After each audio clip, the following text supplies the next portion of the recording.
Broadway ਤੁਹਾਡੇ ਵਿਦੇਸ਼ ਜਾਣ ਦੇ ਸੁਪਨਿਆਂ ਨੂੰ ਦੇਵੇਗਾ ਹਕੀਕਤ ਦੀ ਉਡਾਨ। नमस्कार दोस्तों। मेन वीडियो शो स्टार्ट होने से पहले एक छोटा सा अपडेट आपको देना चाहता हूं कि आने वाले दिनों में मेरे एप्लीकेशन डेज स्टार्ट होने जा रहे हैं। इन एप्लीकेशन डेज पे मैं अपने सारे ब्रांचेस में 1 बाय 1 आता हूं, आप लोगों से पर्सनली मिलता हूं, आपके डाउट्स कन्फ्यूजन्स को दूर करते हैं।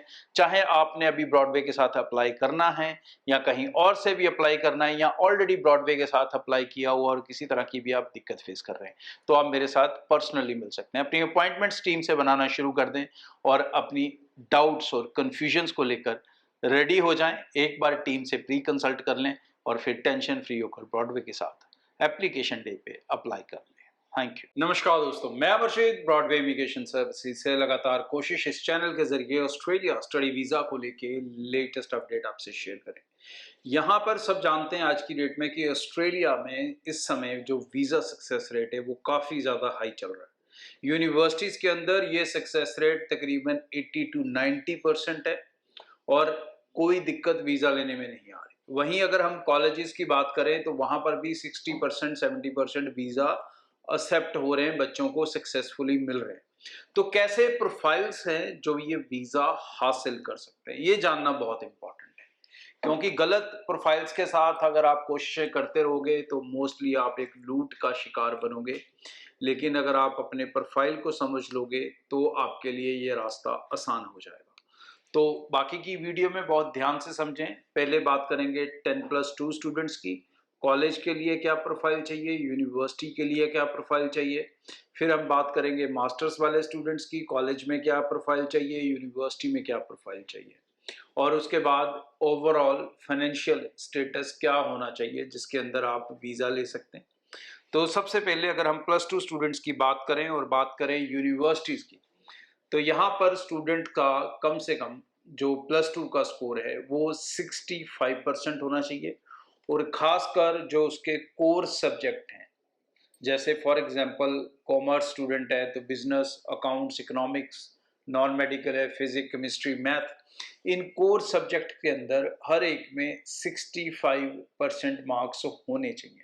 ये मोस्टली यूनिवर्सिटीज़ की रिक्वायरमेंट है, कोई इक्का दुक्का यूनिवर्सिटी ही इसमें आपको छूट दे सकती है। आयल स्कोर 6 ओवरऑल, 5.5 एक या 2 में एक्सेप्ट हो जाएगा।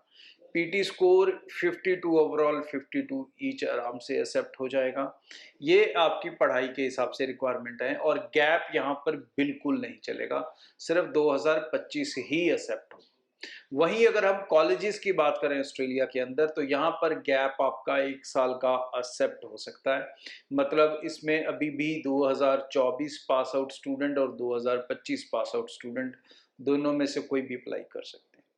यहाँ पर भी जो कोर सब्जेक्ट्स हैं उनका स्कोर 65 होना चाहिए। थोड़ा बहुत ऊपर नीचे है तो चल सकता है, लेकिन बहुत ज़्यादा फर्क नहीं चलेगा यहाँ पे भी। आयल्स और पीटी की रिक्वायरमेंट वही सेम रहेगी। IELTS 6 overall, 5.5, PT score 52 each.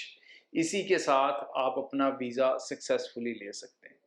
दूसरी तरफ अगर हम बात करेंगे मास्टर्स की, तो वहाँ पर आपका ओवरऑल 55% यूनिवर्सिटी केस में भी चाहिए, कॉलेज केस में भी चाहिए। आयल्स का स्कोर यहाँ पे ओवरऑल 6.5 विद 6 ईच और कॉलेज के अंदर भी similar. PT score overall 58 each, 52 same in university, same in college.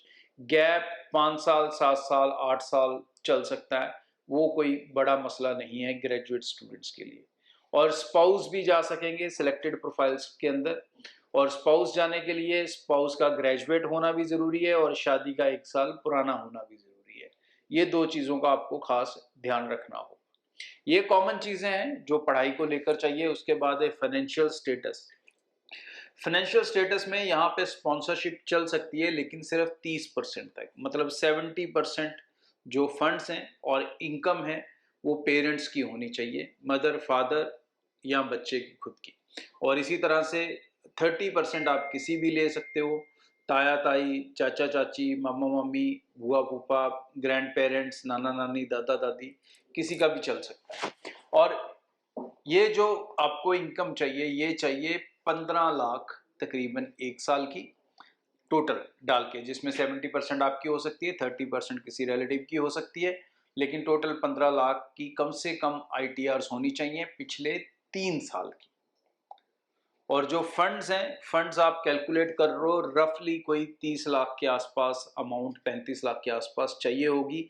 इससे थोड़ी बहुत ऊपर नीचे भी हो सकती है, डिपेंड्स आपकी कॉलेज या कोर्स की फीस क्या है। यूनिवर्सिटीज़ की फ़ीस ज़्यादा है तो वहाँ पर फंड्स ज़्यादा लगेंगे, कॉलेजेस की फ़ीस कम है तो वहाँ पर फंड्स कम लगेंगे।